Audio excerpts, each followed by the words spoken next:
Gaur, ibilbide berri bati ekingo diogu Usurbil alderik alde gurutzatzeko. Denboran eta espazioan zehar. Energia sorlekuetan pausatuko gara, energia komunitateez hitz egiteko. Hemen dugu gaurko ibilbidearen lehena, Sarikola, Aginagako lurretan, Orioko mugan. 15. mendetik da ezaguna Sarikola. Hemen, burdina ekoizteko 2 ola izan ziren. Aingurak egiten aritu ziren. Geroago, jutea landu.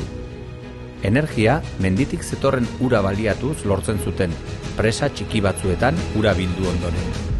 Gaur egun, proposamena Europatik dator, energia komunitateak sortzeko. Energia berriztagarrien komunitateak. Eta hori, zer da? Komunitate batek, talde batek, elkargune batek, osatzen duen entitate juridiko bat. Gure kasuan, sortalde kooperatiba, Usurbilen kasuan. Eta ze helburu ditu? Komunitatearentzako, berarentzako, energia berriztagarrietan oinarritutako soluzioak sustatzea. Eta nola? Kudeaketa herritar baten bidez. Tokiko kudeaketaren bidez. Tokiko energia, tokiko jendeak kudeatuta, tokikoentzako. Erretzea izan da beste energia sorburua. Horrela lortzen zen karea. Kareharria erre eta karea hutsa lortzen zen. Simaurra ugari etzen lekuetan karea erabiltzen hasi ziren soroetako lurra ontzeko. Horretaz gain, baserrian desinfektatzeko, igeltseritzan mortairua egiteko eta beste kontu askotarako erabilia izan da. Arburu eta telegindegiko karobiak izan omen ziren Usurbilen itzaltzen azkenak. 1934 urtearen inguruan hain zuzen. Energia komunitate batean parte hartzeak aukera ezberdinak zabaltzen ditu. Esango nuke oinarrizkoena dela nolabait energia modu kolektiboan edo komunitarioan ikustea eta horren inguruan hausnartzea.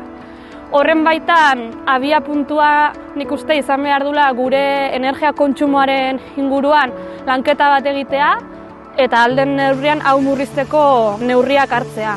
Horri dagokionez komunitatearen eraketa hasieratikan pentsatu genuen jendeari formakuntza eta informazioa ematea ezinbestekoa zela, bai argindar fakturak ulertzeko, ze ez dugu ahaztu behar etxe bizitzetan, batez ere alor termikoak duela pixu gehiena, gure etxeak berotzen energia asko xahutzen degula. Bestalde, energia zorkuntzarako proiektu ez gain, nik uste ikuspegi zabala izan behar dugula, eta etxe bizitzen fatxadak birgaitzea, efizientzia neurriak ere oso garrantzitsuak dira. Ikusi besterik ez dago Usurbilen zenbat etxe bizitza blokeari dira berritzen edo txukuntzen. Eta hirugarren ardatz oso garrantzitsu bat pobrezia energetikoari heltzea da nolabaite.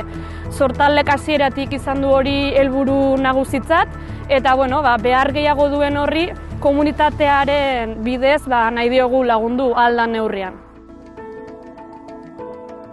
Industrializazioarekin batera etorri zen argindarra gure herrira.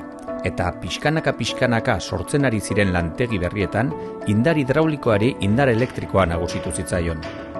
Errotak izan ziren lehenbiziko hornitzaileak, baina elektrizitate gehiago behartzela eta berehala ugaldu ziren zentral hidroelektrikoak. Ibai ertzeko zentralek ur salto txikia izan ohi dute, eta turbina mugiarazteko urremaria aldiz nabarmena izaten zen. Kontua alare ez da nola sortu energia gehiago. Beste irten bide asko izan ditzazkegu. Adibidez, energia gutxiago erabili, eta erabiltzen dugu energia hori modu eraginkor batean erabiltzea. Hau da, aurrezte.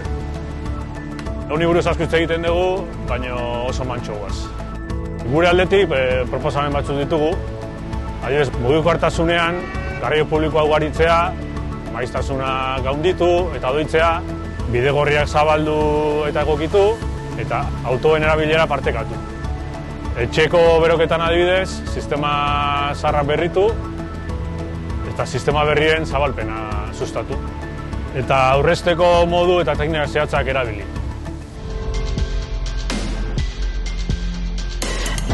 Hau da gure proposamena.